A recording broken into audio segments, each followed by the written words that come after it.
राजस्थान की तपती गर्मी और अरावली की पहाड़ियों के बीच एक ऐसी जगह मौजूद है जो इंसानी सोच और तर्क की हर सीमा को पार कर जाती है। बात हो रही है मेहंदीपुर बालाजी की। आज हम एक ऐसे सफर पर निकलने वाले हैं जहां पारलौकिक दुनिया और आधुनिक मनोविज्ञान की जबरदस्त टक्कर होती है। तो चलिए उपलब्ध तथ्यों और शोध सामग्री के आधार पर इस पूरे रहस्य की तह तक पहुंचते हैं। जरा कल्पना कीजिए, दोपहर के ठीक 2 बज रहे हैं। प्रेतराज दरबार सज चुका है। हवा में एक अजीब सी सिहरन है और फिर अचानक चारों ओर से रोंगटे खड़े कर देने वाली चीखें गूंजने लगती हैं। लोग जमीन पर बुरी तरह लौट रहे हैं और उनके मुंह से ऐसी भारी डरावनी आवाजें निकल रही हैं जिन्हें सुनकर कोई भी सिहर जाए। ये किसी हॉरर फिल्म का सीन बिल्कुल नहीं है, बल्कि यहां का रोज का नजारा है। तो आज हम किन चीजों पे बात करेंगे? सबसे पहले अलौकिक न्यायालय, फिर इसका 1000 साल पुराना इतिहास, यहाँ के कड़े नियम, चमत्कार और रहस्य। इसके बाद हम आत्माओं के पीछे के विज्ञान को समझेंगे और आखिर में बात करेंगे विश्वास की असीम शक्ति की। तो चलिए शुरू करते हैं हमारे पहले पड़ाव से, अलौकिक न्यायालय, यानी इंसानी दुनिया से परे का न्याय। देखिए, ये दरबार उन लोगों के लिए एक आखिरी उम्मीद की तरह माना जाता है जो ऐसी अदृश्य शक्तियों या मानसिक परेशानियों से जूझ रहे हैं जिन्हें कई बार मॉडर्न मेडिसिन भी पूरी तरह नहीं समझ पाती। यहाँ इलाज के तरीके काफ़ी फिजिकल और सच कहें तो थोड़े विचलित करने वाले होते हैं। लोग खुद अपनी छाती पर भारी भरकम पत्थर रखकर घंटों लेटे रहते हैं और अगर स्थिति काबू से बाहर हो जाए तो लोगों को रस्सियों से बांधा जाता है, शारीरिक दंड दिया जाता है। तड़पते हुए लोगों के बीच पुजारी गहरे तंत्र मंत्र का प्रयोग करते दिखते हैं। माना जाता है कि ये सब शरीर से नकारात्मक शक्तियों को बाहर निकालने की एक प्रक्रिया है। हम यहाँ किसी चीज का समर्थन या खंडन नहीं कर रहे हैं, बस जो स्रोत हमें बताते हैं और जो वहां घटित होता है उसे जस का तस डिकोड कर रहे हैं। आगे बढ़ते हैं हमारे दूसरे भाग की तरफ।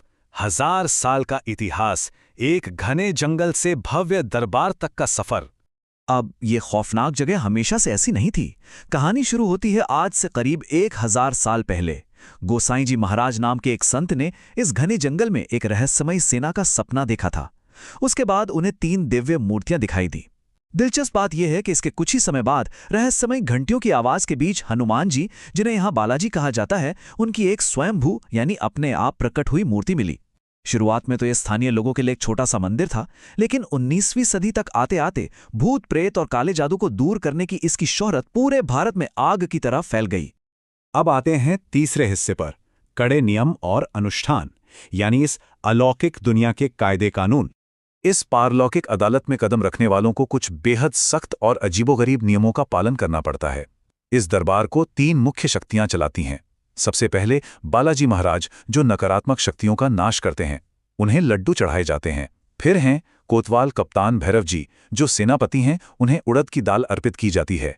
और अंत में आते हैं प्रेतराज सरकार, जो यहाँ के सर्वोच्च न्यायाधीश हैं, उन्हें उबले हुए चावल चढ़ाए जाते हैं। और हाँ, स्रोत बताते हैं कि इस पूरी अर्जी की एक फिक्स कीमत होती है, बिल्कुल सटीक 2270 रुपये।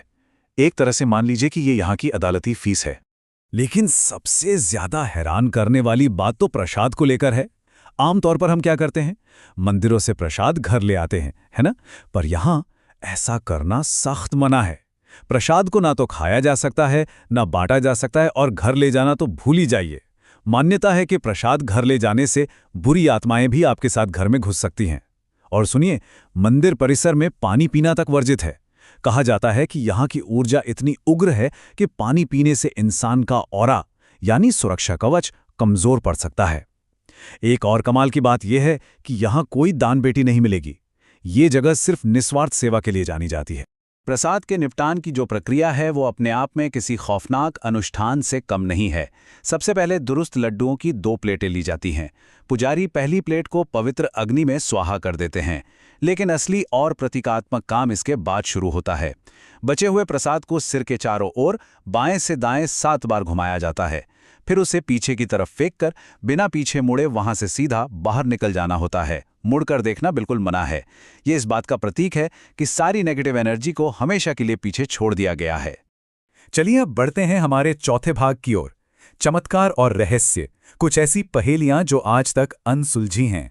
मंदिर में मौजूद बालाजी की मूर्ति का चेहरा हमेशा एक आवरण से ढका रहता है, इसके पीछे की मान्यता ये है कि इस मूर्ति से इतनी प्रचंड ऊर्जा निकलती है कि अगर उसे सीधे आंखों से देख लिया जाए तो इंसान अपना मानसिक संतुलन खो सकता है। इसके अलावा मूर्ति की बाईं छाती में एक छोटा सा छेद है जहां से लगातार पानी की बूंदें रिसती रहती हैं।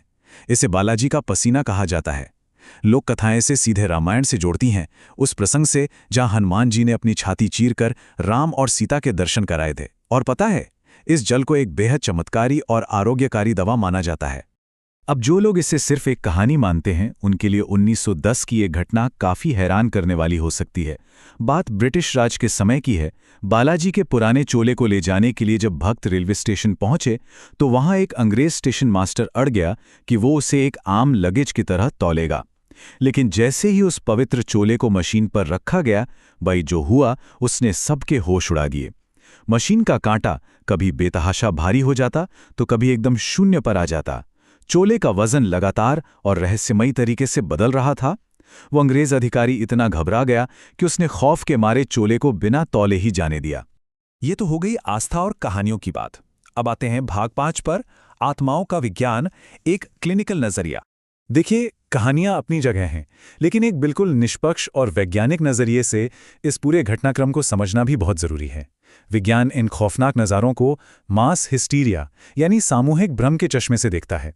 जरा सोचिए, जब कोई मानसिक रूप से कमजोर या परेशान व्यक्ति एक ऐसे अत्यधिक तनावपूर्ण माहौल में पहुंचता है जहां लोग पहले से ही चीख चिल्ला रहे हैं, जमीन पर लौट रहे हैं, तो उसका सबकॉन्शियस माइंड यानी अवचेतन मन अनजाने में ही उस एक्सट्रीम बर्ताव की नकल करने लगता है।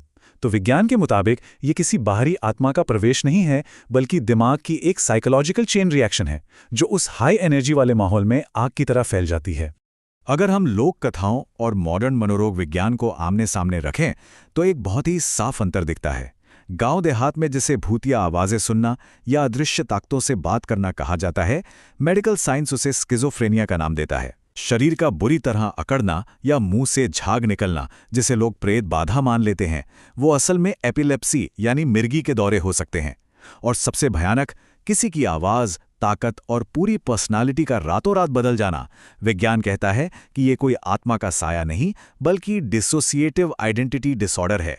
इसमें एक ही दिमाग के अंदर कई अलग अलग पर्सनालिटीज बन जाती हैं। बस सही जानकारी और जागरूकता की कमी के चलते अक्सर इन्हें भूत प्रेत का नाम दे दिया जाता है। और अब हम पहुंच गए हैं अपने आखिरी हिस्से पर, भाग 6, विश्वास की शक्ति। आस्था और विज्ञान के इस चौराहे पर हीलिंग कैसे होती है। अब यहाँ एक बहुत बड़ा सवाल उठता है। अगर ये सब सिर्फ एक मेडिकल कंडीशन है, तो जो मरीज बड़े बड़े अस्पतालों से हार मान चुके होते हैं, वे यहाँ आकर अचानक ठीक कैसे हो जाते हैं? भाई, विज्ञान के पास इस पहेली का भी एक जवाब है, द प्लेसिबो इफेक्ट।